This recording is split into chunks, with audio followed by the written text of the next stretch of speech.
Muy buenas tardes, amigas y amigos del Proyecto Grado Cero, amigos que están en internet. Nos encontramos con el profesor Duncan Kennedy de la Universidad de Harvard y estamos en el marco de un evento muy interesante que se llama Max Weber y las ciencias sociales en el siglo XXI, organizado por el CIDE y por el Colegio de México, ¿no? Actualmente nos encontramos en las instalaciones del Colegio de México para realizar esta conversación con el profesor Kennedy. Professor, welcome. Thank you very much. It's a pleasure to do this. Okay, first of all, we want to dialogue with you about what is the importance to study the political view of the political topics to law. That's a very good question. So you're right to ask me that question because a large part of my professional work has been exploring and trying to understand the political element in law. But it's important to make a first distinction. So I think everyone understands that legislation, or say the adoption of a constitution, is a domain in which politics overwhelmingly powerfully influences law. So their law is the product of politics. And I think everyone also understands that lawyers in our modern societies, many lawyers have careers of practice which are politically motivated.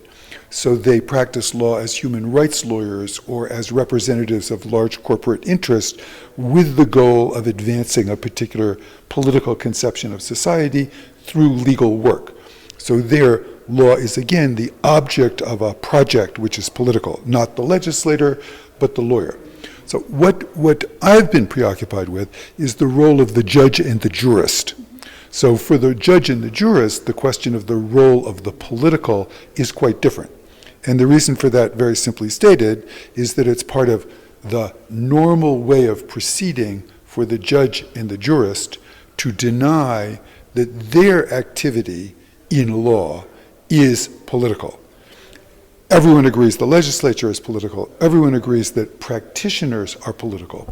But the question of the role of politics in judging and in legal scientific work by professors, by jurists, what is the role of politics in that? So here I would say there's a characteristic modern view, which I've been very interested in exploring, and I'll try to explain why.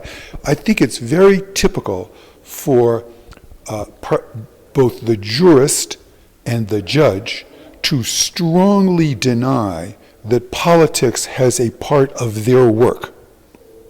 But it is also a condition of the modern situation that they suspect other jurists and other judges, and the public suspects the judges to have strong political agendas, in spite of the fact that they vigorously and strongly deny it.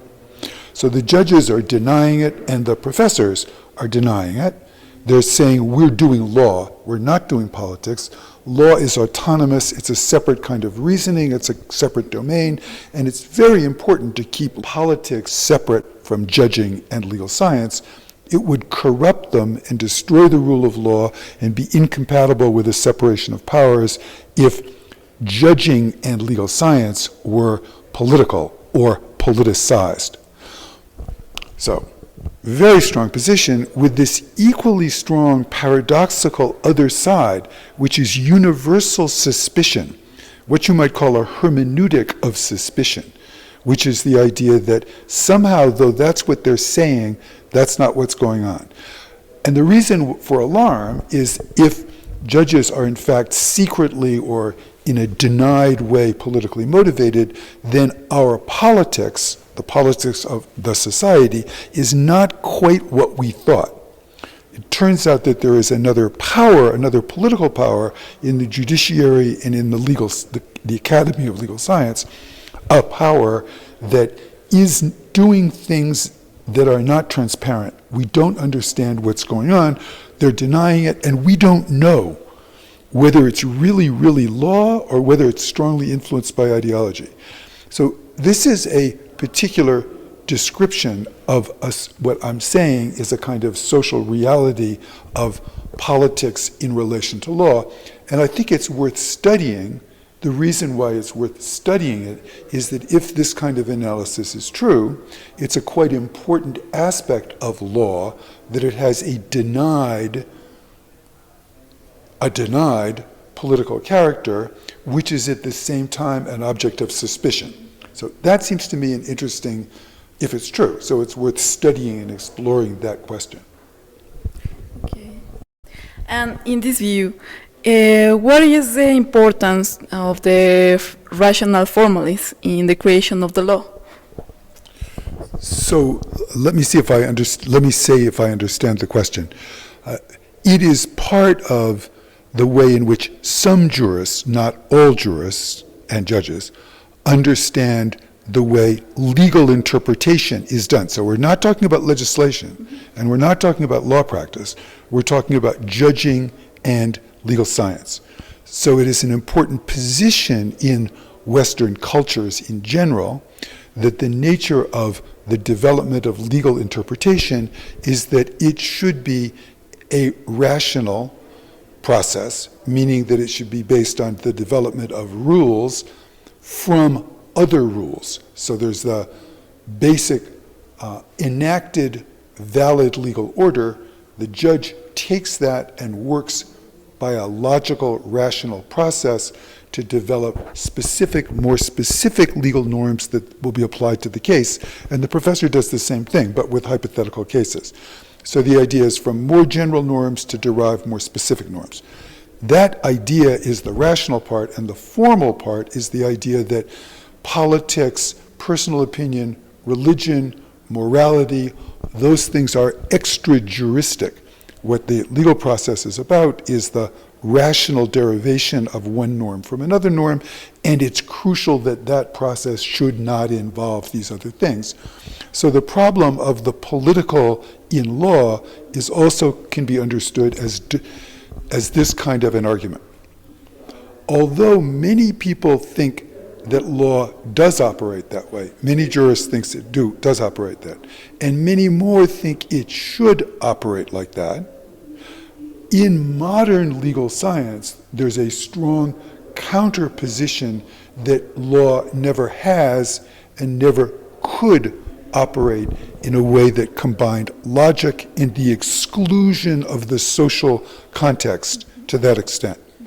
So in Mexico, but in every other Western legal country, the jurists are divided between the formalists and the judges, in their opinions, between the formalists and those who acknowledge the existence of gaps and conflicts and ambiguities, undecidabilities, indeterminacies that are being filled by interpretation, often by interpretation that abuses deduction, abuses the claim of rational formal procedure.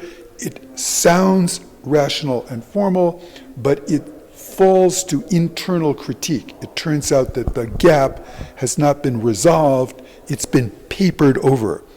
The conflict has not been resolved, it's been avoided, or the ambiguity has not been clarified, it's been exploited for another agenda relating to that which is extra-juristic. So that debate is internal among the jurists. Again, it's a debate about the politics of law, because the abuse of deduction, the claim to be logically formal, is one of the ways in which the core, this is an important point, the core or organization or the social group of the jurists maintains their social power, in part by this misrepresentation of their own practice. Well, now can we talk about the relations that exist with the Marxism studies and the law? So many people might think that what I just said is a typical Marxist analysis of law, but that's not true. The position that I just described is a position that's shared by many different social critics in different traditions. It's not a Marxist analytic because it doesn't assert that class interests are the driver of the exercise of judicial power. So it is not arguing, first, that it's class interest, and second, it's not arguing that there's a logic to the capitalist economy that requires a particular legal order. So those are two ideas classically associated with Marxism. This is not that idea. But it does draw from Marxism the idea of criticizing bourgeois ideology. So it's not about material base economic determinism, it's not about capitalism understood as a necessary structure, but it is about the idea of ideology, criticism of the ideology. In this case, the abuse of deduction is an example of an ideological procedure. But in this respect, it's very much also like Weber, and very much also like Foucault, and also it's influenced by postmodernism. So this kind of criticism doesn't come from a particular political philosophy. It doesn't come from a political philosophy, a political program, and it doesn't come from a philosophy. But it is, in general, people like me understand the project as a leftist project. It's not Marxist in particular. It's more anarchist than it is Marxist, more anarchist, because it emphasizes individual responsibility for the decision, and the decision is not determined by a class structure or an economic structure. It's a claim that individuals make the decisions, and it's an argument for the exercise of personal responsibility inside bureaucratic organizations like the judiciary and the university. And the hope of the analytic is that it will empower people to dare to pursue their ethical objectives.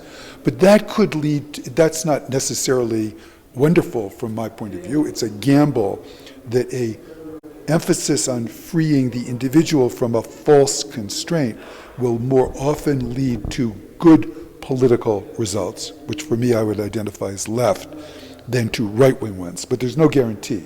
The analytic is independent of the politics that motivates it. So thank you very much for listening. I hope this was interesting. It was a lot of fun to do.